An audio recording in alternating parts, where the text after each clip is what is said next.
Liu Ruyan menatap perjanjian perceraian yang sudah ditandatangani di atas meja kopi. Buku jari tangannya memutih karena menggenggam terlalu kuat. Dari lantai bawah terdengar suara desisan minyak goreng, serta suara tawa kecil ayah dan anak yang sengaja direndahkan. "Ayah, apa ibu benar-benar tidak makan? Ususnya sudah meledak-ledak begini." "Esti, ibu sedang berkultivasi. Dia tidak lapar. Mari kita makan saja. Sisakan sedikit kuahnya untuknya." Liu Ruyan mengertakkan gigi. Perutnya berbunyi tidak tahu malu. Dia menyambar bantal sofa dan membantingnya keras-keras ke lantai. Bajingan itu, bukankah sudah disepakati bahwa dia akan pergi dengan penuh harga diri? Kenapa malah pergi ke ruang tamu dan mendirikan tenda di sana? Hidup ini benar-benar tidak bisa dilanjutkan lagi. Bisakah perceraian ini dilakukan dengan lebih serius? Saat Liu Ruyan pulang ke rumah, sepatu hak tinggi merah setinggi 12 cm itu menginjak lantai marmer, menghasilkan suara ketukan yang nyaring, seperti suara senapan mesin.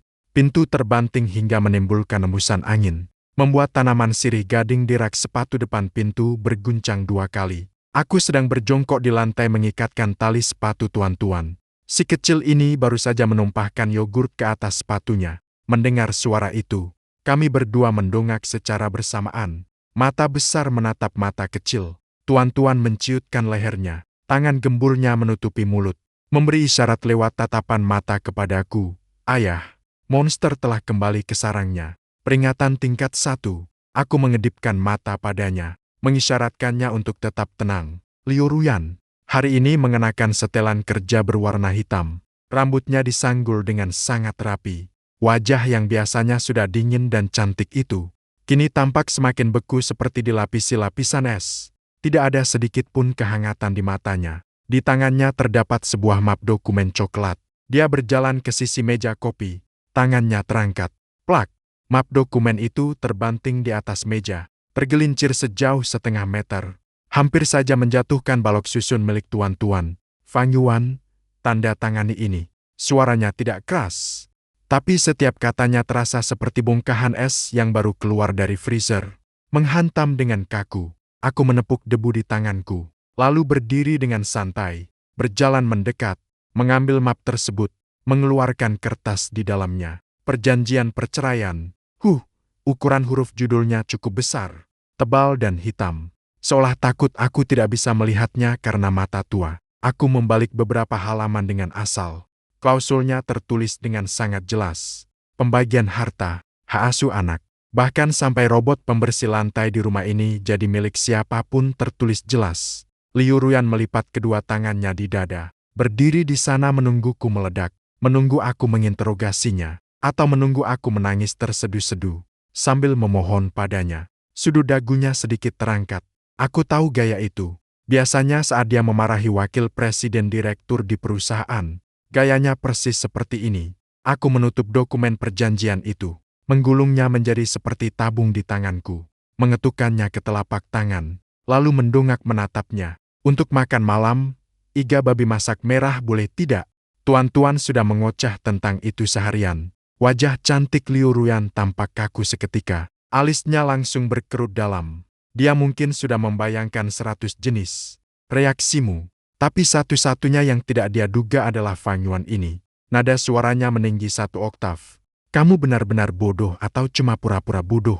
Aku ingin bercerai denganmu. Ini perjanjiannya. Kenapa kamu malah membahas iga babi?" Tuan-tuan yang berada di sampingku sampai gemetar ketakutan. Dia segera memeluk erat kakiku, membenamkan wajahnya di celanaku. Hanya menyisakan 2 mata bulatnya yang terlihat, mengintip ibunya. Aku mengulurkan tangan dan mengelus kepala tuan-tuan, mengusapnya 2 kali untuk menenangkannya. Lalu aku tersenyum. Meskipun cerai, kita tetap harus makan. Kalau tidak kenyang, mana ada tenaga untuk pindah rumah. Aku melemparkan surat perjanjian itu ke atas meja kopi, lalu berbalik berjalan menuju dapur. "Tenangkan dirimu dulu. Jam segini di luar sedang macet. Kantor catatan sipil juga sudah tutup. Mari kita ikuti prosedurnya. Makan dulu. Setelah makan baru bagi harta gono gini." Dada Liu Ruyan naik turun karena marah. Lekukan yang naik turun itu terlihat cukup indah. Dia menerjang maju beberapa langkah, menghadang di pintu dapur, dan menyentak kerah bajuku. Aroma samar pohon cemara tercium olehku. Ini adalah parfum yang biasa dia gunakan. Tercium sangat mewah, tapi terasa agak dingin dan menjauhkan orang.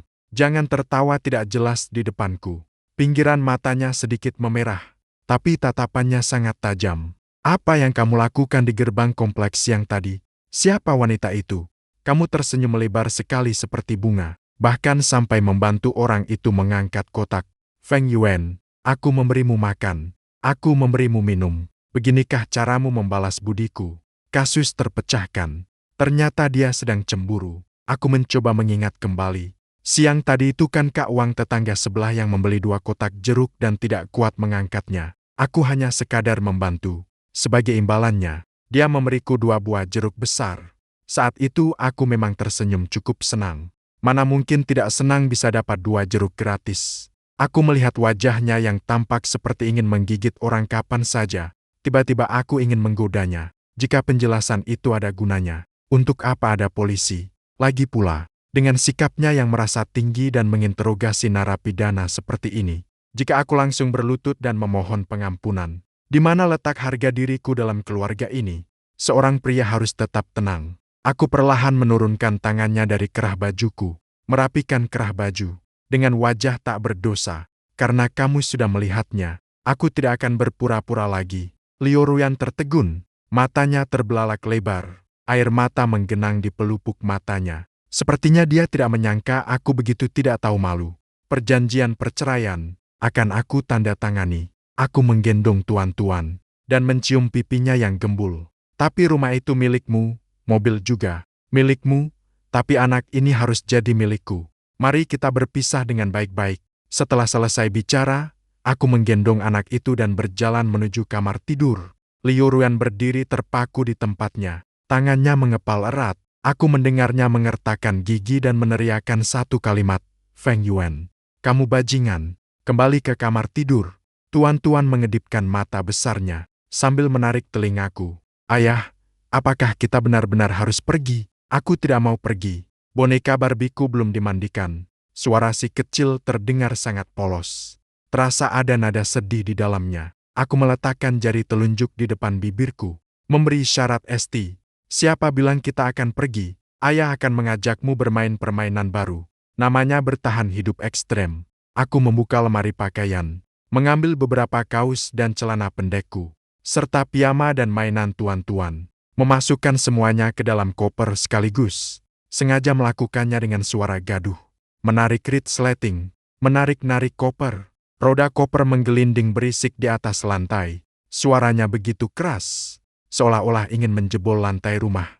Aku menyeret koper itu, satu tangan menggandeng tuan-tuan. Berjalan keluar dari kamar tidur dengan gagah berani. Liu Ruyan masih berdiri di ruang tamu, membelakangi kami. Melihat punggungnya yang menghadap jendela, terlihat kesepian namun keras kepala. Mendengar keributan itu, bahunya sedikit terangkat. Tapi dia tidak menoleh. Kalau sudah pergi, jangan kembali lagi. Dia melemparkan kalimat itu dengan dingin.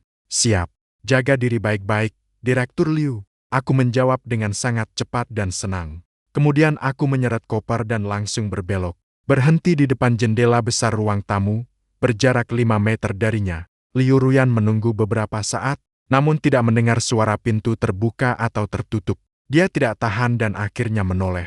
Lalu dia melihat sebuah pemandangan yang membuatnya mempertanyakan hidupnya. Aku membuka koperku, menarik keluar dari bawah sofa. Tenda cepat yang dibeli tahun lalu dan belum pernah digunakan. Tenda cepat. Sret. Tenda itu terbuka seketika, menempati sepertiga area ruang tamu. Dengan terampil aku membentangkan matras anti lembab, lalu menarik semua bantal dan selimut dari sofa ke dalam. Setelah bagian dalamnya tertata empuk, tuan-tuan bersorak. Sambil memeluk boneka beruangnya, dia masuk ke dalam dan berguling-guling di sana. Ayah, di sini luas sekali, seperti markas rahasia. Liu Ruyan benar-benar terpana. Dia menunjuk ke arah tenda hijau neon yang sangat tidak serasi itu. Jarinya gemetar. Feng Yuan, apa yang sedang kau lakukan? Aku menjulurkan kepala dari dalam tenda, menatapnya dengan senyum lebar. Pisah ranjang, dong. Bukankah sudah tertulis di perjanjian perceraian? Hubungan kedua belah pihak telah hancur. Mulai hari ini pisah ranjang. Aku pikir hotel di luar terlalu mahal. Ruang tamu rumah kita begitu luas. Kosong juga kalau tidak dipakai. Pinjamkan aku tinggal di sini 2 hari. Biaya air dan listrik akan aku bayar. Liu Ruyan, wajahnya pucat karena marah. Dadanya naik turun dengan lebih hebat. Kau tidak tahu malu. Terima kasih atas pujiannya. Aku menarik kepalaku. Resletingnya sudah tertutup. Mohon jangan diganggu. Sret, aku menutup tirai pintu tenda, menghalangi tatapan membunuhnya di luar. Melalui kain tenda yang tipis, aku melihat bayangan Liu Ruyan berdiri di luar untuk waktu yang lama. Terakhir dia menghentakkan kaki. Suara sepatu hak tingginya terdengar sangat keras, lalu pergi ke lantai atas. Brak, pintu kamar utama dibanting dengan keras. Tuan-tuan memeluk boneka beruang sambil mengerjapkan matanya. Bertanya padaku apakah papa dan mama sedang marah. Tidak apa-apa, aku mengeluarkan ponsel dari saku, membuka aplikasi pesan antar makanan. Mama sedang berlatih ilmu raungan singa. Ayo kita pesan makanan enak, jam 8 malam. Di lantai atas sunyi senyap, tidak ada suara sedikit pun. Aku tahu sifat Liu Ruyan. Semakin marah, semakin tidak mau makan. Saat ini mungkin dia sedang berbaring di tempat tidur sambil bermain ponsel. Perutnya sudah keroncongan karena lapar, tapi masih bersikeras menjaga gengsi. Aku mematikan lampu ruang tamu. Hanya menyisakan satu lampu kemah berwarna kuning hangat di dalam tenda. Suasananya benar-benar terasa maksimal. Di atas meja kopi penuh dengan makanan pesan antar yang baru saja aku ambil. Sekotak sosis panggang renyah yang berminyak. Taburan jintan dan bubuk cabainya melimpah. Satu porsi lobster kecil pedas. Warnanya merah menggoda. Dan 2 gelas teh buah dengan lapisan cheese foam yang tebal. Aroma ini, jangankan manusia, dewa pun kalau menciumnya pasti ingin makan. Wanginya terbawa angin AC, melayang-layang naik ke lantai atas. Tuan-tuan memegang sebatang sosis panggang di tangannya, makan sampai mulutnya penuh minyak. Ayah, ini enak sekali, makanlah yang banyak. Aku sengaja mengeraskan suaraku, makan lebih banyak lagi. Lagi pula ibu tidak makan. Dia bilang ingin menjaga bentuk tubuh. Mari kita bantu dia menghabiskannya. Tuan-tuan sangat kooperatif, berseru dengan suara kekanak-kanakannya bahwa ibu sungguh malang. Sosis sewangi ini pun tidak bisa dimakan. Aku memasang telinga, mendengarkan pergerakan di lantai atas. Benar saja, tidak sampai 2 menit kemudian, terdengar suara pintu terbuka dari lantai atas. Langkah kakinya sangat ringan, terkesan sedikit ragu, berhenti di ujung tangga. Aku mengintip keluar melalui jaring tenda. Liu Ruyan telah berganti pakaian dengan piyama sutra, berdiri di pagar lantai 2 sambil melipat tangan, berpura-pura melihat pemandangan. Padahal sebenarnya tatapannya terus melirik ke arah meja kopi. Jakunnya bergerak naik turun. Aku berpura-pura tidak melihat, mengenakan sarung tangan sekali pakai, mengupas seekor lobster kecil, mencelupkan daging lobster ke dalam kuahnya, memasukkannya ke dalam mulut, mengeluarkan desahan puas. Karena lemak lobster ini benar-benar luar biasa. Tuan-tuan juga mengangkat gelasnya. Ayah, di dalam teh susu ini ada pudingnya. Terdengar dengusan dingin dari lantai atas. Makanan sampah. Liu Ruyan mengucapkan 2 kata itu dengan dingin. Suaranya terdengar sedikit serak, mungkin karena dia haus. Aku keluar dari tenda, sambil mengangkat gelas grapefruit yang belum dibuka, menggoyang-goyangkannya ke arah lantai atas. Direktur Liu sedang menginspeksi pekerjaannya. Mau segelas, yang tanpa gula tidak akan membuat gemuk. Liu Ruyan, tatapannya tertuju pada teh buah itu selama 3 detik. Lalu dia tiba-tiba memalingkan wajah dan menolak minum. Jangan kira segelas air bisa menyuapku. Dia berbalik untuk kembali ke kamar. Setelah berjalan 2 langkah, dia berhenti lagi. Dia berkata sambil membelakangiku. Tuan-tuan, jangan makan terlalu banyak pedas malam ini. Tidak baik untuk lambung. Siap dilaksanakan. Aku menjawab sambil tersenyum. Setelah pintunya tertutup, aku segera mengambil ponsel dan mengiriminya pesan WeChat. Ada takoyaki dan teh grapefruit di depan pintu tenda. Kalau ada kucing rakus yang lapar, saat aku sudah tertidur, boleh diambil diam-diam. Aku janji tidak akan membuka mata. Setelah mengirim pesan, aku meletakkan barang-barang itu di luar tenda, menutup resletingnya, lalu memeluk putriku untuk membacakan cerita. Sekitar setengah jam kemudian, aku mendengar suara langkah kaki yang sangat pelan dari luar, seperti pencuri. Kemudian terdengar suara gesekan kantong plastik. Aku menahan tawa, membenamkan wajahku di bantal, tertawa sampai kasurnya bergetar. Wanita ini mulutnya bilang tidak mau, Tapi tubuhnya sangat jujur ya. Keesokan paginya, aku sedang membereskan sisa-sisa medan perang semalam di ruang tamu. Bel pintu berbunyi. Aku memakai celana pendek longgar, dengan rambut berantakan seperti sarang ayam saat pergi membuka pintu. Pintu, begitu dibuka, muncul wajah yang penuh semangat. Tepat sekali dia datang. Aduh, Xiao Feng, ada di rumah ya? Ini Kak Wang tetangga sebelah. Usianya 40-an. Baik hati. Suaranya lebih keras daripada pengeras suara senam aerobik. Dia membawa sebuah nampan di tangannya. Di atasnya penuh dengan cakwe dan susu kedelai yang baru matang. Terima kasih banyak untuk kemarin siang ya. 2 kotak jeruk itu berat sekali. Kalau bukan karena kamu yang membantuku membawanya sampai ke lift, pinggang tuaku ini pasti sudah patah. Kak Wang berbicara sambil melongokkan kepalanya ke dalam rumah. Ada apa ini? Kenapa di ruang tamu ada tenda yang didirikan? Sedang berkemah di dalam ruangan ya? Kalian anak muda benar-benar tahu cara bersenang-senang. Baru saja aku ingin bicara. Terdengar suara langkah kaki dada-dada dari tangga. Liu Ruyan turun. Hari ini dia mengenakan gaun putih. Rambutnya terurai. Terlihat jauh lebih lembut. Tapi ekspresi wajahnya masih kurang baik. Melihat Kak Wang, dia tertegun sejenak. Oh, Xiao Liu juga ada di rumah. Kak Wang melambai sambil tersenyum. Ayo cepat ke sini, cepat. Kakak baru saja menggoreng cakwe. Demi kesehatan. Kemarin berkat Xiao Feng keluargamu yang membantuku pindahkan barang. Sampai berkeringat begitu, aku merasa tidak enak hati. Langkah Liu Ruyan yang sedang berjalan terhenti. Dia menatap Kak Wang, lalu menatapku. Ada kelihatan terkejut di matanya. Pindahkan barang, dia mengulanginya secara tidak sadar. Iya, Kak Wang menepuk pahanya. Di titik pengiriman paket dekat pintu masuk kompleks itu, aku membeli 2 kotak jeruk, sedang bingung bagaimana membawanya. Lalu bertemu Xiao Feng yang sedang turun untuk membeli rokok. Aduh, Xiao Liu, suamimu ini benar-benar hebat. Sigap membantu dan murah senyum. Siapapun yang menikah dengannya pasti akan merasa bahagia. Mulut Kak Wang benar-benar bantuan yang luar biasa. Aku bersandar di bingkai pintu sambil menatap Liu Ruyan dengan senyum penuh arti. Wajah Liu Ruyan seketika memerah. Merah dari telinga hingga ke leher. Dia jelas teringat kemarahannya yang tidak masuk akal kemarin. Dan kalimat siapa wanita itu. Ternyata pelakor itu adalah Kak Wang yang berusia 50 tahun. Suasana seketika menjadi sangat canggung. Kak Wang juga orang yang peka. Dia menyadari suasana yang tidak beres. Setelah meletakkan piring, dia segera pergi. Anu, makanlah selagi hangat ya. Aku lupa mematikan kompor di rumah. Pergi dulu, pergi dulu. Pintu tertutup. Di ruang tamu hanya tersisa aku dan Liu Ruyan, serta sepiring cakwe yang masih berasap panas. Aku bersiul, mengambil sepotong cakwe, menggigitnya, harum sekali. Bukankah seseorang kemarin bilang aku tersenyum seperti bunga saat bersama wanita lain? Ternyata cemburu karena Kak Wang, ya. Liu Ruyan berdiri di sana sambil memainkan ujung roknya dengan jari. Tatapannya tidak fokus. Dia tidak berani menatapku. Bibirnya bergerak-gerak, sepertinya ingin mengatakan sesuatu. Tapi sifat gengsinya membuat dia tidak mau meminta maaf. Akhirnya dia menggumamkan satu kalimat. Cakwe itu terlalu berminyak. Aku tidak mau makan. Saat dia berbalik untuk pergi, berhenti. Aku berteriak. Punggungnya menegang. Dia berhenti. Kesalahpahaman. Sudah terjawab soal perjanjian perceraian. Apa sebaiknya disobek saja? Aku bertanya.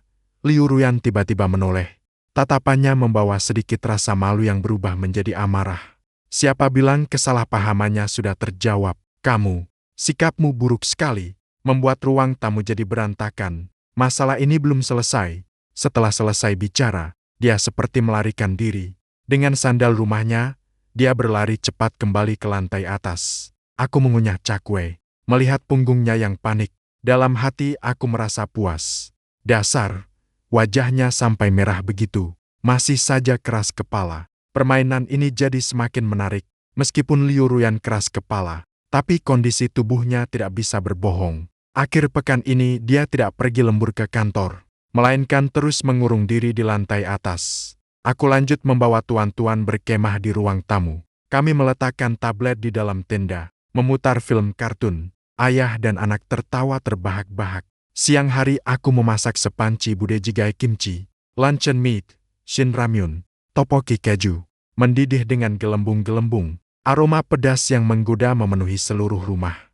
Aku sengaja tidak memanggil Liu Ruyan. Tuan-tuan makan sampai mulutnya penuh minyak merah. Tiba-tiba dia meletakkan sumpit. Dengan misterius dia mendekat ke telingaku. Papa, tadi aku ke toilet dan melihat Mama. Dia sedang apa? Aku menyeka mulut tuan-tuan. Ibu bersembunyi di kamar sambil makan diam-diam. Biskuit beruangku yang aku sembunyikan di nakas. Wajah tuan-tuan tampak bersemangat karena berhasil menangkap basah. Dia makannya cepat sekali. Seperti hamster kecil. Sampai remah-remahnya berceceran di spray. Aku tidak bisa menahannya. Dan tertawa terbahak-bahak. Aku membayangkan X-1 Liu yang biasanya minum kopi dengan cangkir porselen mewah. Bersembunyi di balik selimut sambil mengunyah biskuit anak-anak. Lucu sekali. Lalu, apa menurutmu ibu tahu kamu melihatnya? Saat aku bertanya, tuan-tuan mengangguk. Wajahnya tiba-tiba memerah. Dia bahkan mengancamku. Tidak boleh memberitahu ayah. Kalau tidak, uang jajanku akan dipotong. Lalu, kenapa kamu tetap memberitahuku? Karena masakan ayah enak sekali. Tuan-tuan memberikan pujian setinggi langit. Dan ayah tidak akan memotong uangku. Malah akan membelikanku mainan baru. Anak ini benar-benar sayang aku. Memang anak kandungku. Saat sedang berbicara, terdengar suara lagi dari tangga. Liu Ruyan turun. Kali ini dia sudah berganti pakaian olahraga. Sepertinya dia ingin keluar rumah. Dia melewati meja makan tanpa menoleh. Matanya melirik sekilas ke arah panci Bude Jigai itu. Tenggorokannya kembali bergerak sedikit. Aku mau keluar lari pagi. Dia melemparkan kalimat itu dengan nada kaku. Aku melihat matahari terik di siang bolong. Lari pagi di cuaca lebih dari 30 derajat. Ini namanya cari penyakit sengatan panas. Bawa ini. Aku mengambil sebotol minuman olahraga dingin dari meja dan melemparkannya dengan tepat kepadanya. Liu Ruyan menangkapnya secara refleks. Dia tertegun sejenak. Masih ada butiran air yang menggantung di botol itu. Sensasi dinginnya membuatnya menarik tangannya di tengah musim panas yang menyengat ini. Jangan salah paham. Aku menyuapkan sepotong daging lancen ke mulutku. Aku hanya takut kau pingsan di jalan. Nanti orang lain mengira aku menyiksa istriku sendiri. Meskipun kita sedang pisah ranjang. Tapi pencitraan di depan orang lain harus tetap dijaga. Liu Ruyan menggenggam botol itu dengan erat. Melihat penampilanku yang sembrono itu. Embun beku di matanya seolah sedikit mencair. Dia tidak mengucapkan terima kasih. Tapi dia juga tidak melemparkan kembali air itu. Malam hari jangan makan yang terlalu berminyak. Dia meninggalkan kalimat yang tidak jelas itu. Lalu berbalik dan keluar rumah. Aku menatap pintu yang tertutup. Sudut bibirku terangkat lebar. Maksud perkataannya adalah malam ini dia ingin pulang untuk makan. Boleh juga. Cara Direktur Liu memberi jalan untuk kembali cukup terselubung. Kalau begitu, malam ini aku akan membuat bubur seafood yang ringan dengan sayur sawi rebus. Ditambah salad timun, pasti mantap. Pukul jam 2:30 dini hari. Di ruang tamu hanya tersisa suara kulkas yang sunyi. Suara dengungan dari kompresor yang sedang bekerja. Aku berbaring di dalam tenda. Di bawahku ada alas tidur tiup anti lembab setebal 3 cm. Memang cukup nyaman. Hanya saja agak panas. Tuan-tuan tidur seperti babi kecil. Satu kakinya melintang di atas perutku. Mulutnya bahkan mengecap-ngecap. Sepertinya dia bermimpi sedang makan sosis bakar. Aku menggeser kakinya pelan-pelan, lalu membalikkan badan. Tiba-tiba terdengar suara yang sangat pelan dari arah tangga. Kriet, itu adalah suara lantai kayu yang terinjak. Aku seketika membuka mata, menahan napas. Jam segini, selain pencuri, hanya ada X-1 Liu yang hobi berkultivasi itu. Aku tidak bergerak. Melalui jaring anti nyamuk berwarna hitam pada tenda, aku mengintip keluar dengan bantuan cahaya bulan. Sebuah bayangan hitam turun menyusuri tangga dengan mengendap-endap. Lampu tidak dinyalakan. Dia berjalan sangat lambat, berhenti di setiap langkah. Tanpa alas kaki, jari-jari kakinya mencengkram lantai. Tidak ada suara sedikit pun. Seperti seekor kucing hitam yang anggun. Tujuannya sangat jelas. Dapur. Saat aku melihatnya melewati tenda, dia sengaja berhenti, membungkuk, menempelkan wajahnya ke jaring untuk mengintip ke dalam. Aku segera memejamkan mata, mengatur napas agar terdengar lebih berat, bahkan sengaja mendengkur kecil. Dia menegakkan tubuhnya, tampaknya merasa lega. Langkah kakinya menjadi jauh lebih ringan. Dia masuk ke dapur. Selanjutnya adalah serangkaian suara yang membuatku ingin tertawa. Suara hisapan saat pintu kulkas dibuka. denting botol kaca yang saling bersentuhan, dan suara plastik yang disobek. Aku menghitung dalam hati 3, 2, 1, zez. Itu adalah suara cincin minuman berkarbonasi yang ditarik. Suara gas yang menyembur keluar dengan cepat. Minuman bahagia milikku yang kusembunyikan di bagian paling dalam lemari pendingin, akhirnya dikorbankan oleh Liu Ruan. Wanita ini biasanya bahkan memeriksa nilai pH sebelum minum segelas air. Hari ini dia malah mengincar cola. Aku diam-diam mengeluarkan ponselku, mengatur kecerahan layar ke tingkat terendah, membuka WeChat, mencari foto profilnya. Foto profilnya adalah foto pemandangan gunung salju yang dingin. Aku mengetik beberapa kata dengan cepat, lalu menekan kirim. Jangan minum terlalu banyak, benda itu bisa membunuh sperma. Oh, bukan, maksudku, bisa bikin gemuk. Seketika terdengar suara batuk keras dari dapur, diikuti suara gelas yang diletakkan dengan terburu-buru. Bahkan ada sesuatu yang tersenggol hingga jatuh. Aku menyelipkan ponselku ke bawah bantal, menarik selimut untuk menutupi kepalaku. Tubuhku meringkuk menjadi satu bola. Beberapa detik kemudian, langkah kaki yang terburu-buru menerjang ke pintu tenda. Feng Yuan, suaranya direndahkan, tapi nadanya penuh dengan kekesalan. Pura-pura tidur apa kamu? Keluar sekarang. Aku lanjut mendengkur. Kali ini suaranya lebih keras. Bahkan ada sedikit ritmenya. Dia mengangkat kaki dan menendang pinggiran kasur angin. Terasa empuk, tidak ada kekuatannya. Oke, kamu hebat. Dia menggertakkan giginya. Tunggu saja pembalasanku. Suara langkah kakinya menjauh menuju lantai atas. Keesokan paginya saat aku bangun, aku menemukan cola yang diminum setengah itu tergeletak tepat di tengah meja kopi, dan di bawahnya terselip selembar uang 100 yuan. Di atas uang itu tertulis 2 kata dengan lipstik, beli putus. Aku mengambil uang itu dan menjentikannya. Mendengar bunyi nyaring itu, ini bukan sekadar membeli cola. Ini adalah uang tutup mulut. Direktur Liu memang Direktur Liu. Mencuri minum cola saja bisa memberikan aura seperti X-1 dominan yang memelihara pria simpanan. Senin pagi, seharusnya Liu Ruyan pergi ke kantor untuk memeriksa absensi dan memarahi para manajer. Tapi dia tidak pergi. Dia mengenakan setelan jas putih dengan potongan yang pas. Duduk tegak di depan meja panjang ruang makan. Di hadapannya terdapat sebuah laptop. Di telinganya terpasang earphone Bluetooth. Ekspresinya serius, seolah sedang membicarakan bisnis bernilai ratusan juta. Saat aku terbangun, tuan-tuan masih tidur. Aku mengusap rambutku yang berantakan. Tenggorokanku terasa kering terbakar. Aku ingin ke dapur untuk menuang segelas air. Aku mengenakan setelan piyama dinosaurus terusan. Ini dibeli tahun lalu saat ulang tahun tuan-tuan. Dia bersikeras memintaku membelinya. Warnanya hijau. Di punggungnya ada deretan duri lembut. Di belakangnya terserat ekor yang panjang. Saat berjalan, ekor itu bergoyang-goyang. Dengan setengah sadar, aku membuka tenda dan merangkak keluar. Menyeret ekor hijau itu, sambil menguap, menggaruk bokong, berjalan terhuyung-huyung menuju ruang makan. Saat melewati belakang Liu Ruyan, aku sama sekali tidak menyadari seriusnya masalah ini. Aku bahkan berhenti, membungkuk dan mengintip ke layar laptopnya. Siapa ini? Botaknya parah sekali. Aku bergumam pelan, sambil mengambil piring buah di atas meja, memasukkan sepotong melon hami ke dalam mulut. Udara tiba-tiba membeku. Suara Liu Ruyan yang sedang berbicara terhenti seketika. Dia menoleh perlahan dan kaku, menatapku. Tatapannya bukan kemarahan, melainkan keputusasaan yang ingin memotong-motongku untuk diberikan kepada anjing. Aku mengunyah melon hami sambil mengerjapkan mata. Lalu aku melihat layar komputer yang terbagi menjadi 9 kotak. Di dalam gambar itu, para eksekutif yang mengenakan setelan jas rapi.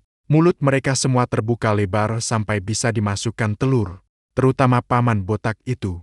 Kacamata sampai merosot ke ujung hidungnya. Sebuah suara hati-hati terdengar dari komputer Direktur Liu. Apakah yang lewat tadi adalah maskot baru desain perusahaan? Aku menunduk melihat bulu hijau di tubuhku, lalu melihat ekor di belakang bokongku yang tidak tahu harus diletakkan di mana. Bukan, aku menelan melon hami itu, melambaikan cakar ke arah kamera. Aku dinosaurus peliharaan di rumah ini.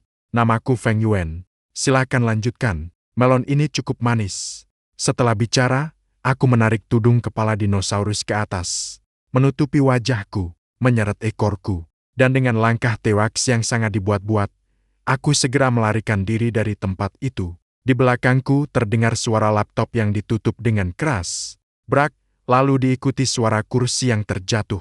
Feng Yuan, raungan marah Liu Ruyan menembus 2 lapis dinding. Aku bersembunyi di dapur, bersandar pada kulkas. Jantungku berdegup kencang, tapi sudut bibirku tidak bisa berhenti tersenyum. Habislah sudah, kali ini bukan lagi masalah perceraian, tapi masalah pembunuhan untuk tutup mulut. Jam 11 siang. Liu Ruyan masih merajuk di lantai atas. Mungkin dia sedang berpikir bagaimana menjelaskan kepada dewan direksi bahwa ada seekor dinosaurus hijau yang dipelihara di rumah.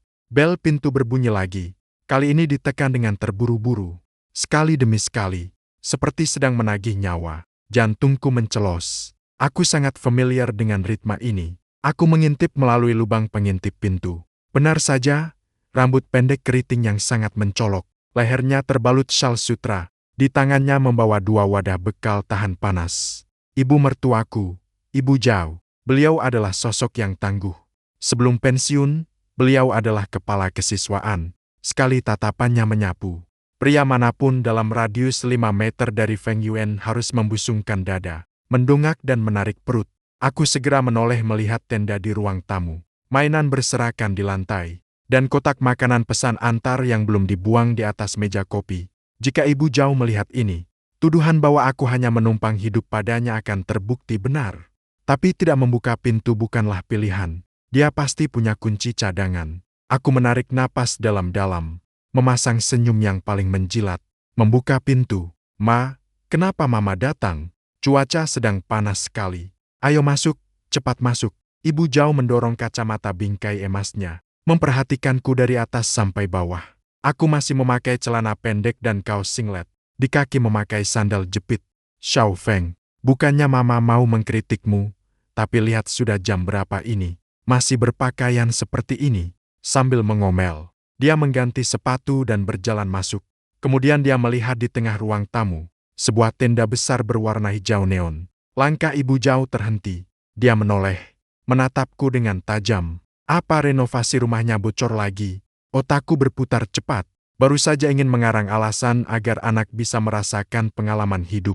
Tiba-tiba tuan-tuan keluar dari dalam tenda. Melihat neneknya, dia berteriak senang. Nenek, Papa dan Mama pisah ranjang. Aku dan Papa tinggal di tenda. Mama tinggal di lantai atas. Ucapan anak kecil tidak ada sengajanya. Tapi ucapan anak kecil bisa mematikan. Aku merasa seperti tersambar petir di puncak kepalaku. Wajah Ibu Zhao terlihat menjadi muram seketika. Dia meletakkan wadah makanan hangat dengan keras di atas meja. Pisah ranjang, 2 kata itu keluar dari sela-sela giginya. Di mana Liu Ruyan? Baru saja aku ingin naik ke atas untuk memanggilnya. Liu Ruyan sudah muncul di mulut tangga. Dia sudah berganti pakaian rumah. Melihat situasi ini, wajahnya juga menunjukkan sedikit kepanikan. Ibu, kenapa Ibu datang tanpa memberitahu dulu? Ibu Zhao menunjuk ke arah tenda. Jarinya sampai gemetar. Drama apa yang sedang kalian mainkan ini? Hidup sudah baik-baik saja. Kenapa tiba-tiba ada pisah ranjang segala? Apa Feng Yuan membuatmu marah lagi? Aku segera menunduk, menunjukkan ekspresi aku salah. Berpura-pura menjadi samsak yang tidak berani bicara. Liu Ruyan melirikku, menggigit bibirnya, sesuai dengan skenarionya. Dia seharusnya sekarang mengadu tentang segala kejahatanku. Lalu Ibu Zhao akan bergabung dengannya untuk menghujatku. Namun tiba-tiba Liu Ruyan menghela napas. Tidak Ma, tuan-tuan ingin bermain kemah. Aku merasa berisik, jadi aku membiarkannya tidur di bawah bersama anak. Aku hanya ingin ketenangan. Aku mendongak tiba-tiba melihatnya membantuku berbohong. Ibu Zhao menatapnya dengan curiga, lalu menatapku. Benar, sungguh benar. Liu Ruyan berjalan turun, merangkul lengan Ibu Zhao. Aduh Ma, Mama bawa makanan enak apa? Aku belum sarapan. Lapar sekali. Ibu Zhao baru bisa merasa lega. Membuka wadah termos. Mama tahu kamu sibuk, jadi Mama buatkan sup ayam hitam. Coba lihat, apa beberapa hari ini kamu begadang lagi? Wajahmu pucat sekali. Sambil menuangkan sup, dia menoleh dan memarahiku. Dan kau, Feng Yuan, jangan setiap hari mengajak anak bermain sembarangan. Lebih perhatianlah. Perhatianlah pada Ruyan. Lihat betapa kurusnya dia. Aku mengangguk berkali-kali. Iya, benar. Ma, nasihat Mama benar. Nanti akan segera aku bongkar tenda ini. Bongkar apa? Ibu Zhao memelototiku. Tuan-tuan suka. Biarkan saja dia bermain. Pindahkan tendanya ke balkon. Jangan menghalangi jalan. Baik, aku mengerti. Di rumah ini, statusku memang tidak lebih berharga daripada sebuah tenda. Saat makan, Liu Ruyan terus menunduk sambil meminum supnya. Tidak berani menatapku. Kakiku di bawah meja menyentuh kakinya dengan pelan. Dia tersentak, tapi tidak menghindar. Malah menginjak kakiku dengan keras. Rasanya sangat sakit sampai aku hampir menyemburkan nasi dari mulutku. Sepertinya dendam ini belum terselesaikan. Begitu Ibu Zhao pergi, suasana di rumah kembali menjadi dingin membeku. Liu Ruyan duduk di sofa, menatapku dengan dingin. Feng Yuan, jangan kira karena tadi kau tidak bicara, aku akan merasa berterima kasih padamu. Masalah perceraian tidak bisa dinegosiasikan. Aku mengusap punggung kakiku yang bengkak karena diinjak, sambil menghela napas. Iya. Cerai. Mari kita selesaikan makan malam dulu. Bagaimana? Di rumah sudah tidak ada daging. Aku akan ke supermarket membeli daging Wagyu. Nanti malam aku buatkan steak untukmu. Saat menyebut Wagyu, tatapan mata Liu Ruyan sedikit berubah. Dia adalah tipe pecinta daging sejati. Tidak bisa hidup tanpa daging. Terutama dia tidak bisa menolak tekstur daging Wagyu kelas atas yang meleleh di mulut. Terserah, ucapnya singkat. Lalu mengambil tablet dan lanjut melihat laporan. Aku bersiul sambil mengganti sepatu dan keluar rumah. Langsung menuju supermarket impor di lantai bawah. Membeli 2 potong ribit tingkat N9. Lalu mengambil stik keju kesukaan tuan-tuan. Serta 1 kotak besar durian musang king favorit Liu Ruyan. Belanjaan 1 troli ini setidaknya menghabiskan 2.000 yuan. Sampai di kasir, aku memindai koda untuk membungkus belanjaan. Aku mengeluarkan ponsel dan membuka Alipay. Dengan terampil menunjukkan kode pembayaran. Bunyi bip dari pemindai terdengar. Kemudian kasir wanita itu mendongak, menatapku dengan wajah penuh maaf. Tuan, saldonya tidak mencukupi. Aku tertegun sejenak. Tidak mungkin. Aku menggunakan fitur pembayaran keluarga yang tertaut. Limit kartu istriku ada 100.000 yuan. Silakan coba lagi. Aku menggeseknya sekali lagi, tapi tetap gagal. Saat itu, sebuah notifikasi muncul di bagian atas layar ponsel. Layanan pembayaran keluarga Anda telah diputus oleh pihak lain. Aku menatap layar dan tertawa saking kesalnya. Bagus. Kau benar-benar licik ya, Liu Ruyan. Blokade ekonomi. Ini benar-benar ingin mendorongku ke jalan buntu. Ibu-ibu yang mengantre di belakang sudah mulai berdecak tidak sabar. Tatapan kasir wanita itu padaku juga berubah. Dari pelanggan yang dihormati menjadi pria ini. Jangan-jangan dia pria parasit yang baru saja dicampakkan. Aku menarik napas dalam-dalam. Tetap tersenyum. Maaf, jaringannya kurang bagus. Aku dengan cepat beralih ke kartu bank pribadiku. Saldonya 356,5 yuan. Ini adalah uang simpanan sisa dari menjual perlengkapan game bulan lalu. 2 potong steak ini saja harganya 1.800 yuan. Tidak terbeli. Aku mengeluarkan steak dari kantong belanja. Lalu mengeluarkan duriannya juga. Anu, yang ini tidak jadi. Tiba-tiba aku ingat daging sapi di rumah masih ada. Aku hanya menyisakan 1 bungkus stik keju. Dan 1 paket isi 5 mie instan rasa sapi rebus. Hanya ini saja, tolong hitung. Saat keluar dari supermarket, aku menatap kantong belanjaan yang menyedihkan di tanganku. Semangat juang yang membara muncul di dalam hatiku. Oke, Direktur Liu, kau memutus pasokan panganku. Maka jangan salahkan aku jika aku menggunakan cadangan strategis. Sesampainya di rumah, Liu Ruyan melihat mie instan yang aku bawa. Sudut bibirnya membentuk senyum kemenangan. Mana daging Wagyunya? Dia sengaja bertanya. Sapinya masih berjemur di Jepang. Belum tega menyembelihnya. Aku meletakkan mie instan itu di atas meja kopi, lalu menghempaskan pantatku di atas alas lantai. Malam ini kita makan ini, anggap saja sedang mengenang masa sulit. Liu Ruyan mengangkat alisnya. Aku tidak mau makan itu. Aku sudah memesan bubur seafood. Sebentar lagi sampai. Ini benar-benar pamer kekayaan secara terang-terangan. Aku tidak mempedulikannya. Aku menarik tuan-tuan ke samping. Lalu berkata dengan nada misterius. Sayang, mau makan Häagen-Dazs tidak? Mata tuan-tuan berbinar. Dia mengangguk dengan semangat. Kalau begitu, kita harus pergi mencari harta karun. Aku membawa tuan-tuan ke area mainan. Aku mengambil model Ultraman setinggi 1,5 meter itu. Ini adalah edisi terbatas. Liu Ruyan, mengira itu hanya mainan plastik biasa, tidak pernah meliriknya dengan serius. Aku, dengan terampil memutar kepala Ultraman itu. Bunyi klik terdengar dari leher Ultraman yang kosong. Aku menggunakan pinset untuk mengeluarkan gulungan uang kertas merah. 5 lembar 500 yuan. Tuan-tuan terpana melihatnya. Mulut kecilnya terbuka membentuk huruf O. Ayah, Ultramannya melahirkan bayi. Dan yang lahir adalah uang. Aku segera membekap mulutnya. Ini sihir ayah. Jangan beritahu ibu. Nanti ayah belikan es krim paling besar. Tuan-tuan mengangguk kuat-kuat. Matanya penuh dengan pemujaan terhadap uang. Aku mengambil mobil remote control lagi. Membuka kompartemen baterai. 2 buah baterai ukuran E. Di tengahnya terselip 2 lembar 50 yuan yang dilipat sangat kecil. Sedikit demi sedikit menjadi bukit. Aku membongkar seluruh kotak mainan sampai terbalik. Di dalam resleting beruang boneka. Di ruang bawah tanah kastil Lego. Bahkan di dalam rice cooker mini milik tuan-tuan. Semuanya menyembunyikan uang hasil keringatku. Setengah jam kemudian, di tanganku tergenggam tumpukan uang tunai yang tebal. Setelah dihitung kasar, ada sekitar 3.000 lebih. Ini adalah seluruh tabungan yang kukumpulkan selama 2 tahun terakhir.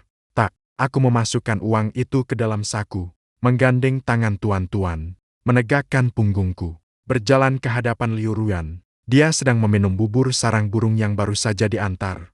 Melihat penampilanku yang seperti orang kaya baru, dia tertegun sejenak. Ayo, sayang, kataku dengan keras. Hari ini ayah akan membawamu makan besar. Makan prasmanan seafood. Kita tidak usah bawa ibu. Biarkan dia minum bubur saja. Liu Ruyan meletakkan sendoknya, menatapku dengan curiga. Dari mana kamu dapat uang? Aku menepuk saku celanaku yang menggembung. Tersenyum dengan wajah yang sangat menyebalkan. Seorang pria harus punya sedikit rahasia. Presdir Liu, meskipun Anda membekukan danaku, tapi Anda tidak bisa membekukan jiwa seorang pria yang ingin makan daging. Liu Ruyan menyipitkan matanya. Pandangannya perlahan bergeser ke samping, ke arah Ultraman yang kepalanya miring ke satu sisi. Dia sepertinya menyadari sesuatu. Dia mengangguk. Sudut mulutnya membentuk lengkungan yang berbahaya. Pergilah, makan dan minumlah sepuasmu. Senyumannya membuat punggungku merinding. Aku merasa setelah kembali nanti. Tapi peduli amat. Nikmati saja hari ini selagi bisa. Bawa putriku makan sampai restoran prasmanannya bangkrut dulu. Aku memanggul tuan-tuan di bahuku dan melangkah keluar rumah dengan cepat.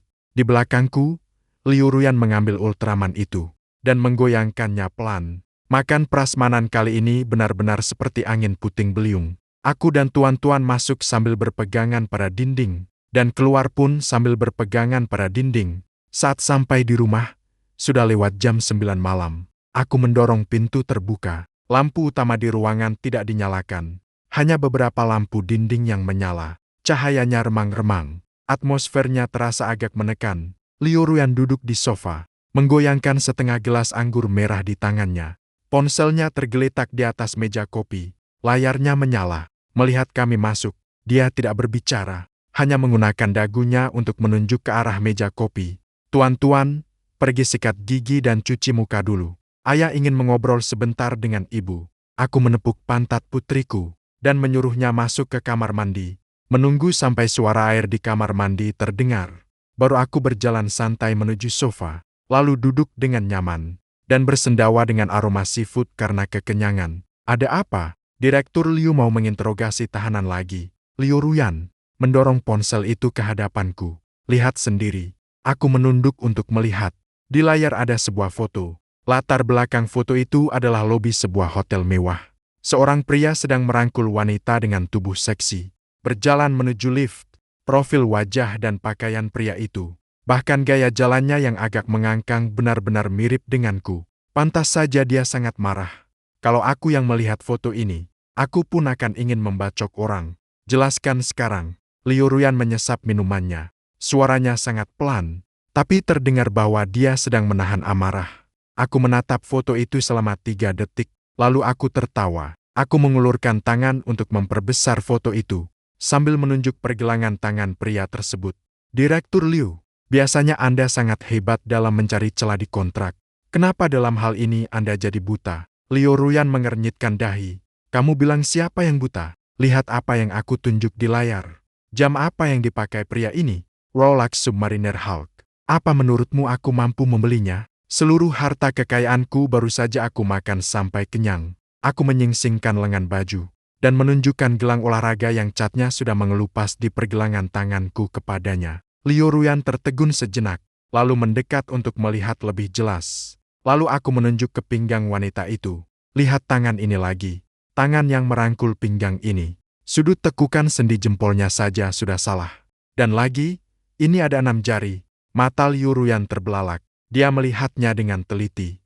Tangan itu memang terlihat sangat aneh. Ada satu bagian jari yang kabur dan berlebih. Ini hasil sintesis AI, atau istilah populernya, teknik edit foto yang sangat buruk. Aku melemparkan ponsel itu kembali kepadanya, lalu aku merebahkan diri dengan malas di sofa. Mungkin salah satu saingan bisnismu ingin mengacaukan pikiranmu, sengaja mengirim hal menjijikkan seperti ini kepadamu, dan ternyata kamu benar-benar terpancing. Liu Ruyan memegang ponselnya, wajahnya berubah antara merah dan pucat. Dia menjadi kacau karena terlalu peduli. Wanita yang biasanya cerdas pun akan mengalami korsleting otak saat melihat bukti kuat suaminya berselingkuh. Otaknya pasti membeku. Jadi, suaranya mengecil. Kamu tidak pergi ke hotel. Untuk apa aku ke hotel hanya untuk numpang AC? Aku memutar bola mataku. Setiap hari aku di rumah menjaga anak. Kalau keluar rumah, paling jauh hanya ke pasar. Mana ada waktu luang untuk main gila di luar. Liu Ruyan terdiam. Dia menunduk, menatap anggur merah yang bergoyang di dalam gelas, menggigit bibir bawahnya. Ekspresinya malah terlihat sedikit sedih. Ruang tamu menjadi hening untuk beberapa saat. Aku merasa suasananya terlalu serius. Aku merogoh saku dan mengeluarkan sebuah kantong plastik. Di dalamnya ada satu paha ayam goreng yang kuselundupkan dari restoran prasmanan. Meski sudah dingin, tapi aromanya masih sangat harum. Aku merobek kantongnya dan menggigit kulit renyahnya dengan kuat. Bunyi kerak terdengar. Suara renyah itu seolah memecahkan semacam penghalang. Tiba-tiba Liu Ruyan meletakkan gelas anggurnya di atas meja. Kedua tangannya menutupi wajah. Bahunya mulai terguncang. Dia menangis. Aku yang sedang mengunyah paha ayam merasa agak panik. Skenarionya tidak seperti ini. Berdasarkan kepribadiannya, setelah tahu dia salah, bukankah seharusnya dia merasa malu lalu marah, mengusirku keluar atau bersikap keras kepala, dan berkata dengan angkuh bahwa tidak ada api jika tidak ada api. Kenapa dia malah menangis? Tunggu dulu. Aku mendekat sambil membawa paha ayam yang baru dimakan setengah. Direktur Liu, Bos Liu, jangan seperti ini. Aku difitnah olehmu selama 3 hari. Tidur di lantai selama 3 malam. Aku saja tidak menangis. Kenapa kamu yang menangis? Liu Ruyan tidak mempedulikanku. Air matanya mengalir melalui celah jari-jarinya. Akhir-akhir ini aku merasa sangat tertekan. Dia mengatakannya terputus-putus dengan suara terisak. Proyek baru perusahaan tidak kunjung berjalan. Para orang tua di dewan direksi terus mencari kesalahan setiap hari, dan saat pulang ke rumah, aku malah menerima foto seperti itu. Aku kira kamu pun telah mengkhianatiku. Ternyata mentalnya sudah mencapai batas.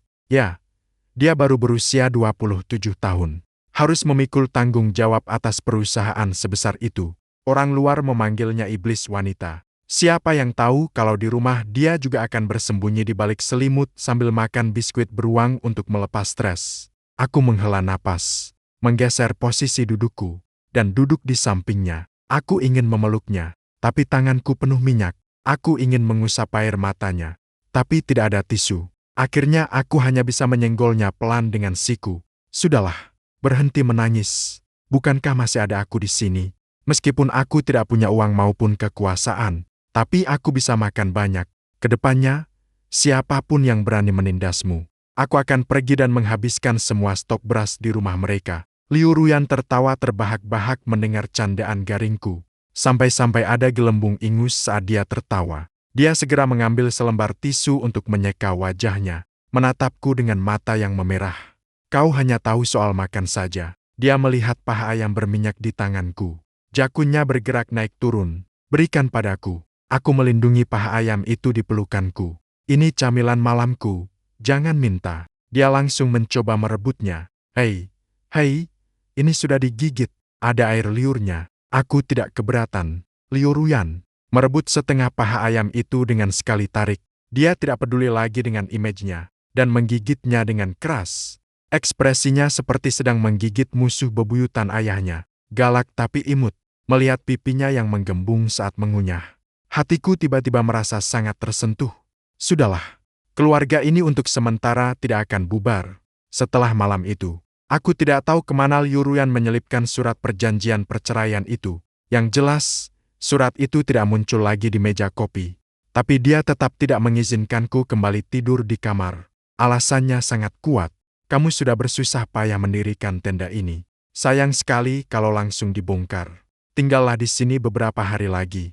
Aku tahu dia hanya gengsi dan butuh alasan untuk menurunkan egonya. Aku memberikannya. Saat bangun pagi, aku sedang berganti pakaian di dalam tenda. Liu Ruyan turun ke bawah. Tangannya menjinjing sebuah kantong kertas yang elegan. Dia berjalan ke pintu tenda, lalu ujung kakinya menyenggol kasur angin itu.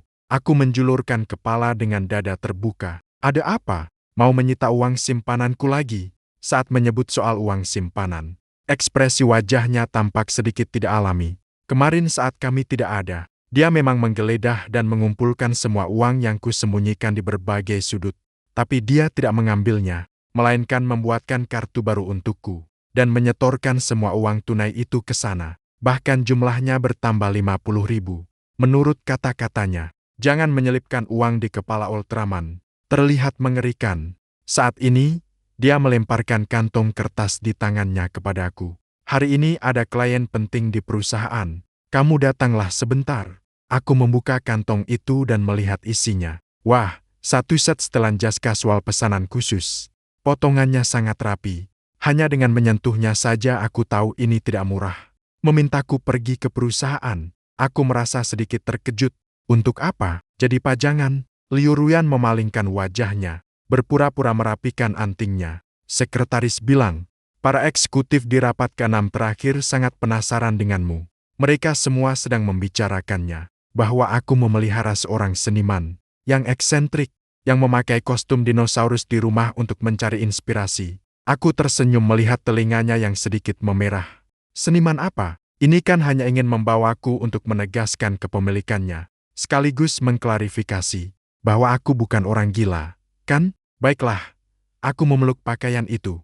Perintah istri tercinta, tidak berani aku langgar. Tapi tenda ini harus dibongkar nanti malam setelah pulang. Dia mengatakannya dengan cepat, lalu menambahkan, tuan-tuan bilang, pinggangnya sakit karena tidur di lantai yang keras. Aku melirik tuan-tuan yang sedang melompat-lompat riang di sofa. Nak, kamu hebat sekali sudah mau jadi kambing hitam. Jam 12 siang, aku mengenakan setelan jas baru itu. Rambutku juga sudah ditata. Di tanganku ada sebuah wadah bekal tahan panas. Aku muncul di resepsionis perusahaan Liu Ruyan. Gadis resepsionis itu terpaku saat melihatku. Bukan karena aku tampan, tapi karena dia mengenaliku. Jelas sekali dia terbata-bata. Ingin memanggil Tuan Dinosaurus tapi tidak berani. Aku mencari Presdir Liu. Aku tersenyum dengan sangat sopan. Seperti pengantar makanan, aku masuk ke kantor presiden tanpa hambatan. Di area kantor luar, puluhan pasang mata menatapku tajam sambil berbisik-bisik. Jadi ini suaminya Presdir Liu. Suaminya terlihat cukup normal ya, cukup tampan juga. Kudengar dia master seni performa yang punya banyak kebiasaan aneh. Aku membusungkan dada dan mengangkat kepala, mempertahankan senyum misterius seorang master, lalu mendorong pintu kantor tersebut. Di dalam kantor, tidak hanya ada Liu Ruyan seorang diri, ada juga seorang pria muda yang tinggi dan kurus, mengenakan kemeja ketat. Kancing kerahnya terbuka sampai kancing ketiga, memamerkan otot dadanya yang putih bersih. Dia sedang membungkuk sambil bertumpu pada meja kerja Liu Ruyan. Wajahnya mendekat sedekat mungkin. Jarinya terus menunjuk-nunjuk layar komputer Liu Ruyan. Ruyan, lihat. Bukankah konsep desain ini sangat bertenaga? Suara pria itu terdengar agak menjijikkan. Membuatku merinding sampai bulu kuduk berdiri. Alis Liu Ruyan sedikit berkerut. Tubuhnya menyandar ke belakang. Jelas dia merasa tidak nyaman dengan jarak sedekat itu. Saat melihatku masuk, matanya berbinar, seolah-olah melihat penyelamat. Kau sudah datang. Pria itu menegakkan punggungnya, berbalik dan memperhatikanku dari atas sampai bawah. Tatapannya membawa sedikit rasa remeh. Ini suamiku, Feng Yuan. Liu Ruyan memperkenalkannya. Nada bicaranya membawa sedikit rasa bangga yang bahkan tidak dia sadari sendiri. Pria itu memanjangkan nadanya, mengulurkan tangan dengan lunglai. Sudah lama saya dengar tentang Anda. Saya Kevin, direktur kreatif yang baru direkrut perusahaan. Kudengar Tuan Feng menjaga anak di rumah. Sungguh berat ya, seorang pria yang bisa melepaskan karirnya dan kembali ke keluarga benar-benar membutuhkan keberanian.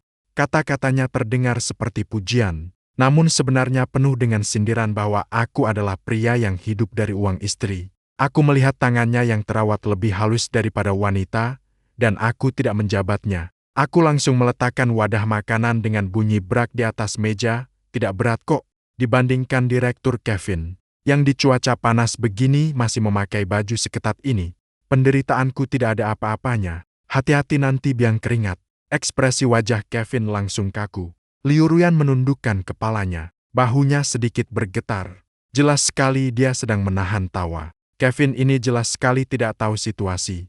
Setelah aku sindir sekali, dia bukannya pergi, malah semakin menjadi-jadi. Dia mengambil sebuah dokumen di atas meja dan kembali mendekat ke arah Liu Ruyan. Ruyan, malam ini ada jamuan makan malam muda. Pihak penyelenggara secara khusus mengundang kita. Aku tahu sebuah studio penataan gaya yang sangat bagus. Sore ini aku akan membawamu pergi. Panggilannya begitu mesra. Masih bicara soal jamuan makan malam. Aku membuka wadah makanan itu. Aroma sup ayam hitam ginseng Amerika yang pekat tercium, seketika menutupi bau parfum cologne yang menyengat dari tubuh Kevin. Jamuan makan malam ya. Sambil menuangkan sup, aku berkata dengan perlahan, sayang sekali. Malam ini ada kegiatan orang tua dan anak di TK Tuan-Tuan. Gurunya secara khusus meminta ibunya untuk hadir. Direktur Liu, Anda pilih jamuan makan malam. Atau pilih putri Anda. Liu Ruyan tertegun sejenak. Dari mana ada kegiatan orang tua dan anak? Dia menatapku. Aku mengedipkan mata padanya. Dia langsung mengerti. Liu Ruyan menepuk dahinya. Aku sampai lupa karena terlalu sibuk. Maaf ya, Kevin. Malam ini aku tidak bisa menemanimu. Untuk jamuan makan malam, pergilah mewakili perusahaan. Ekspresi Kevin tampak seperti baru saja menelan lalat. Tapi pihak penyelenggara meminta secara khusus, tidak apa-apa. Tapi aku menyerahkan sup yang sudah dituang kepada Liu Ruyan. Kemarilah. Sayang, minumlah selagi hangat. Ini aku rebus selama 3 jam untuk menambah energi dan menutrisi darah. Sangat ampuh untuk mengobati segala jenis gangguan yang berlebihan. Kalimat terakhir itu aku ucapkan sambil menatap Kevin. Liu Ruyan menerima sup itu dan meminumnya sedikit. Matanya menyipit senang enak. Kevin berdiri di sana, tidak tahu harus pergi atau tetap tinggal. Akhirnya dia hanya bisa menarik sudut mulutnya dengan canggung. Kalau begitu, aku keluar dulu. Setelah dia pergi, pintu kantor tertutup. Liu Ruyan meletakkan mangkuk supnya, menatapku dengan senyum penuh arti. Kegiatan orang tua dan anak, Feng Yuan. Kamu semakin mahir berbohong ya. Aku menarik kursi, duduk di hadapannya, menyilangkan kaki. Ini namanya pertahanan strategis. Tatapan pria itu tidak benar. Sekali lihat saja sudah tahu dia punya niat buruk. Aku ini sedang melindungi kristal pihak kita. Liu Ruyan mendengus pelan, tapi nadanya tidak mengandung teguran sedikit pun. Cemburu ya? Lucu sekali. Mana mungkin aku cemburu pada pria dengan jari lentik seperti itu? Aku menjawab dengan keras kepala. Aku hanya takut bau parfum di tubuhnya membuatmu pingsan. Itu bisa dianggap kecelakaan kerja. Liu Ruyan menunduk dan lanjut meminum supnya. Rambut panjangnya menutupi wajahnya. Tapi aku melihat ujung telinganya memerah padam. Setelah beberapa saat, dia tiba-tiba berkata dengan suara pelan, malam ini benar-benar tidak ada kegiatan. Kalau begitu, ayo kita nonton film. Aku tertegun. Nonton film? Ini namanya kencan. Sejak menikah dan punya anak, kami berdua hampir tidak pernah pergi keluar berdua saja. Hatiku merasa sangat bersemangat. Tapi di permukaan aku harus tetap berpura-pura tenang. Karena Direktur Liu yang mengundang. Maka dengan terpaksa aku setuju. Tapi aku harus mengantar tuan-tuan ke rumah ibu mertua dulu. Lalu Liu Ruyan mendongak. Matanya berbinar. Pada saat ini, aku merasa tendaku benar-benar bisa dikemasi sekarang. Meskipun sudah berjanji untuk nonton film malam nanti. Tapi sebelum mengantar tuan-tuan ke rumah ibu mertua sore harinya, si kecil ini bersikeras ingin pergi ke taman rakyat untuk melihat angsa besar. Tidak ada pilihan lain. Liu Ruyan pulang untuk ganti baju dan berdandan. Aku hanya bisa membawa putriku jalan-jalan sebentar ke taman. Taman rakyat di hari Sabtu benar-benar dipenuhi lautan manusia. Sangat ramai dan riuh, terutama di sudut perjodohan. Para kakek dan nenek memegang kertas dengan tatapan yang lebih tajam dari radar, memindai setiap pria dan wanita usia layak nikah yang lewat. Aku menggandeng tuan-tuan dan berniat memutar jalan. Namun tuan-tuan menunjuk selembar kertas yang tertempel di pohon dan berkata dengan suara kekanak-kanakan, membacanya dengan polos. Mencari jodoh yang baik, punya rumah dan mobil, ayah yang lembut dan perhatian. Bukankah ini kamu? Aku tertawa. Aku berjongkok untuk menggodanya. Benar sekali. Bagaimana kalau ayah juga menulis satu lembar dan memajangnya untukmu? Cari ibu baru. Tidak mau. Tuan-tuan menggelengkan kepalanya seperti mainan gendang. Ibu baru nanti pukul pantat. Hanya ibu, meskipun galak. Tapi dia membelikan mainan. Kalau begitu kita lihat saja, tidak usah beli. Karena aku juga sedang tidak ada kerjaan. Aku menggendong tuan-tuan dan mendekat ke kerumunan untuk melihat keramaian. Saat aku sedang asyik melihat. Nak, berapa umurmu? Kamu terlihat cukup bersemangat. Yang di tangan ini, apakah pernikahan kedua dan membawa anak? Aku baru saja ingin menjelaskan. Tiba-tiba sebuah ide muncul di benakku. Benar sekali. Bibi, tahun ini aku 28 tahun. Bercerai, membawa seorang putri dan keluar rumah tanpa membawa harta apapun. Sekarang tinggal di tenda, ingin mencari wanita kaya. Tidak, mencari kakak perempuan yang kondisi ekonominya agak baik, asalkan bisa menampung kami ayah dan anak. Lambungku tidak sehat, hanya bisa makan nasi lembek. Sekeliling paman dan bibi seketika terdiam. Kemudian meledaklah suara bisik-bisik sambil menunjuk-nunjuk. Aduh, kelihatannya seperti orang terhormat. Ternyata pria parasit, masih muda tapi tidak belajar hal baik. Bahkan tinggal di tenda, ceka. Aku merasa puas. Ketagihan. Tiba-tiba aku merasa punggungku dingin. Aura membunuh yang familiar bercampur dengan aroma parfum mewah. Mendekati Feng Yuan. Dua kata ini terasa seperti serpihan es. Begitu aku menoleh, Liu Ruyan entah sejak kapan sudah datang. Dia jelas-jelas berdandan dengan sangat teliti, mengenakan gaun panjang hitam dengan tali tipis. Di luarnya terbalut mantel berwarna krem. Rambut bergelombang besar terurai santai di bahunya. Lipstiknya berwarna merah menyala yang memberikan kesan berwibawa. Meskipun tangannya tidak memegang pisau, tapi tatapan matanya lebih tajam daripada pisau. Mencari wanita kaya karena lambung tidak sehat. Dia berjalan mendekat selangkah demi selangkah dengan sepatu hak tingginya. Para kakek dan nenek di sekitar secara otomatis memberi jalan untuknya. Auranya terlalu kuat. Direktur Liu, kenapa Anda datang ke sini? Bukankah katanya kita bertemu di bioskop? Aku menggendong tuan-tuan dan melakukan gerakan mundur taktis. Liu Ruyan berjalan ke hadapanku, mengulurkan tangan dan mencubit pinggangku dengan keras. Kalau aku tidak datang, apa kau berencana menggantung dirimu di pohon dan menjual dirimu per kilo? Dia menoleh ke arah Bibi Hong Xiugu. Wajahnya seketika memasang senyum palsu profesional. Bibi, maaf.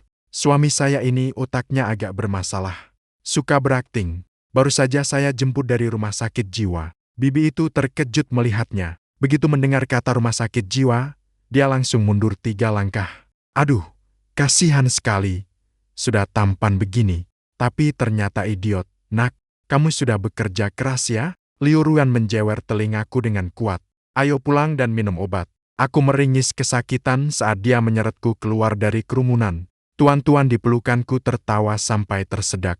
Setelah masuk ke mobil, Liu Ruyan baru melepaskan tangannya. Ekspresi dingin di wajahnya seketika mencair. Dia tidak tahan dan tertawa kecil. Feng Yuan, apa kau tidak kekanak-kanakan? Beraninya kau membuat kekacauan di sudut perjodohan. Aku mengusap telingaku, melihat wajahnya yang tersenyum indah seperti bunga. Hatiku sedikit tergerak. Bukankah aku sedang memberikan contoh buruk untuk putri kita nanti? Memberitahunya bahwa dalam mencari pasangan tidak bisa hanya melihat wajah, tapi juga harus melihat apakah punya istri yang cantik sekaligus kejam. Liu Ruyan melirikku dengan tajam. Dia menyalakan mobilnya, berhenti bicara omong kosong, setelah mengantar tuan-tuan. Malam ini kamu yang traktir. Filmnya sudah selesai. Itu adalah film romantis. Cukup klise. Tapi Liu Ruyan menangis hingga membasahi 2 lembar tisu. Keluar dari bioskop, dia tidak bilang ingin pulang, melainkan menarikku ke sebuah bar. Cahaya lampu yang redup, musik jazz yang menenangkan. Dia memesan 2 gelas Long Island Iced Tea. Minuman ini terdengar seperti teh dari namanya, tapi sebenarnya kadar alkoholnya cukup tinggi. Dikenal sebagai minuman yang bisa membuat orang kehilangan kesadaran. Setelah 2 gelas masuk ke perut, tatapan Liu Ruyan mulai sayu, pipinya seperti dipulas 2 gumpalan perona pipi, merah merona. Dia menopang dagu dengan satu tangan. Tangan lainnya terulur, menggunakan jari untuk mengait kelingkingku dengan lembut. Feng Yuan. Suaranya terdengar lembut, sedikit sengau, benar-benar hilang.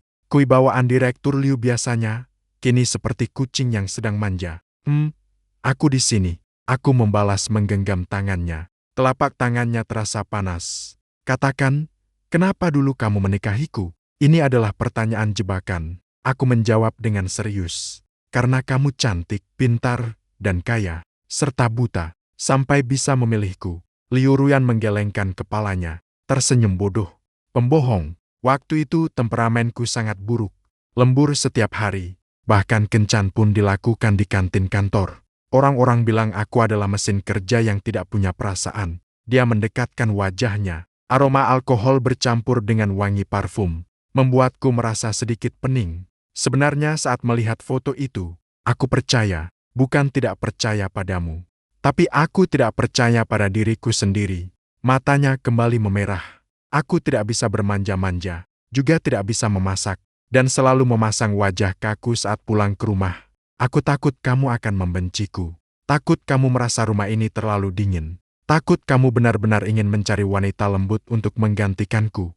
Jantungku bergetar hebat.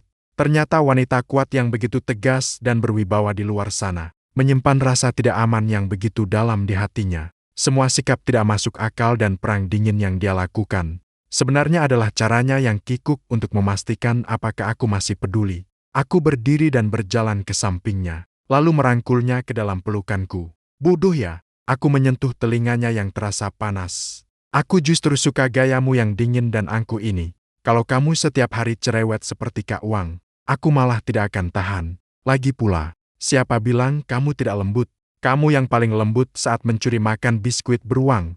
Liu Ruyan membenamkan wajahnya di dadaku, menggesekkan wajahnya pada kerah jas aku. Feng Yuan. Aku ingin pulang, tidur di tenda. Dia mengangkat kepalanya. Tatapannya membawa sedikit kelicikan dan gairah. Aku dengar dari tuan-tuan. Kasur itu elastisitasnya sangat bagus. Tenggorokanku terasa tercekat. Ini koda. Oh bukan, ini sudah jelas sekali. Jika aku tidak mengerti, aku benar-benar sudah jadi fosil. Ayo, aku menariknya berdiri dan membawanya pulang untuk mengujinya. Begitu sampai di rumah dan pintu tertutup, tenda berwarna hijau neon di ruang tamu itu masih berdiri sendirian di sana. Liu Ruyan melepas sepatu hak tingginya, berjalan dengan kaki telanjang di atas lantai, berjalan terhuyung-huyung menuju tenda itu. Kenapa resleting ini susah sekali ditarik? Dia berjongkok di depan pintu tenda, bergulat dengan resletingnya. Aku berjalan mendekat dan memeluknya dari belakang. Tanganku memegang tangannya, menariknya pelan. Sret, pintu tenda terbuka. Di dalamnya terbentang selimut yang lembut, dan beberapa boneka mewah milik tuan-tuan yang tertinggal. Liu Ruyan masuk ke dalam, langsung berbaring di atas kasur angin milikku. Rambut panjangnya terurai, seperti sekuntum mawar hitam yang sedang mekar. Dia menepuk posisi di sampingnya. Masuklah. Aku masuk ke dalam tenda. Ruangan seketika menjadi sempit dan ambigu. Di sini memang lebih menarik daripada di tempat tidur. Dia mengulurkan tangan dan mengalungkan lengannya di leherku. Tatapannya sayu. Feng Yuan, apakah tuan-tuan merasa kesepian sendirian? Aku bertumpu di atasnya, menatap wajahnya yang memerah. Kenapa? Direktur Liu, apakah Anda ingin meluncurkan proyek baru? Ujung jarinya membuat lingkaran di dadaku. Kode proyek, anak kedua. Apakah kamu bersedia mengambil pesanan ini? Pesanan ini terlalu besar. Aku takut aku tidak sanggup menanggungnya. Aku sengaja menggodanya. Jangan banyak bicara. Liu Ruyan membalikkan badannya, dan langsung menekanku hingga terbaring. Pihak kontraktor tidak punya hak untuk menolak. Malam ini tidak boleh malas-malasan. Malam itu, tenda pop-up seharga 200 yuan di ruang tamuku mengalami ujian kualitas paling berat sejak pertama kali diproduksi. Aku harus mengakui, elastisitas alas anti lembab ini memang cukup bagus. Hanya saja efek kedap suaranya agak kurang. Untungnya tuan-tuan tidak ada di rumah. Kalau tidak, Besok dia pasti akan bertanya lagi pada ayah. Apakah ada serigala abu-abu yang sedang berkelahi di dalam tenda? Seminggu kemudian adalah peringatan 5 tahun pernikahan kami. Kali ini tidak ada pertengkaran, tidak ada perang dingin, dan juga tidak ada perjanjian perceraian. Liu Ruyan pulang kerja lebih awal, bahkan memesan makan malam romantis dengan lilin dari restoran Michelin. Di tengah makan, dia mengeluarkan sebuah kotak beludru yang indah dan mendorongnya ke hadapanku. Buka dan lihatlah. Aku membukanya dan melihat. Wah, sebuah Rolex Submariner Hulk yang baru. Ini asli atau palsu? Tanganku sampai gemetar. Tentu saja asli. Liu Ruyan memotong steaknya dan berkata dengan tenang, supaya lain kali kau punya kepercayaan diri untuk membantah saat difoto dan diedit. Lagi pula, suamiku tidak boleh terlihat terlalu sederhana saat keluar rumah. Wanita ini benar-benar sangat rowal dan menggemaskan. Kalau begitu, aku juga punya hadiah untukmu. Aku membungkuk ke bawah meja dan mengeluarkan sebuah kotak kardus dengan label pengiriman yang masih tertempel. Kemasannya sangat sederhana. Kontras sekali dengan kemewahan Rolex Hulk itu. Liu Ruyan tertegun sejenak. Paket apa ini? Buka dan lihatlah. Dia mengambil pisau makan dengan ragu dan menyayat lakbannya. Saat kotak itu terbuka, aroma pedas yang kuat dan familiar langsung menusuk hidung. Satu kotak penuh. Latiau daging besar dan konjat snack merek Welong. Semuanya adalah latiau. Mata Liu Ruyan seketika berbinar. Binar itu lebih terang daripada saat melihat berlian. Sejak dia menjadi X-1, demi menjaga citra dan bentuk tubuh, dia sudah berhenti memakan camilan ini selama beberapa tahun. Tapi aku tahu dia sangat ingin memakannya bahkan sampai terbawa mimpi. Dia menelan ludah. Kamu ingin membuatku berjerawat ya? Tidak apa-apa. Aku membuka satu bungkus latiau dan menyodorkannya ke mulutnya. Kalaupun berjerawat, aku tetap suka, kan? Hari ini hari perayaan. Kalori tidak dihitung. Liu Ruyan melihat ke sekeliling, memastikan semua tirai sudah tertutup rapat. Kemudian dia menggigit latiau itu, menutup matanya. Wajahnya tampak sangat terbuai. Enak sekali. Malam itu, seorang X-1 wanita dengan kekayaan ratusan juta dan perhiasan bernilai jutaan, duduk di rumah mewah dan berebut denganku untuk bungkus terakhir konjat snack. Berebut sampai tidak menjaga image sama sekali. Inilah yang namanya hidup. Akhir pekan yang cerah kembali tiba. Tenda di ruang tamu akhirnya dibongkar. Ruangan kembali menjadi luas. Tapi tidak mungkin ada ketenangan. Feng Yuan, popok tuan-tuan, kamu taruh di mana? Bukankah dia sudah berhenti memakai popok? Tadi dia tertawa terlalu keras, sampai mengompol di celana. Cepat ambilkan pel. Aku memegang pel di tanganku.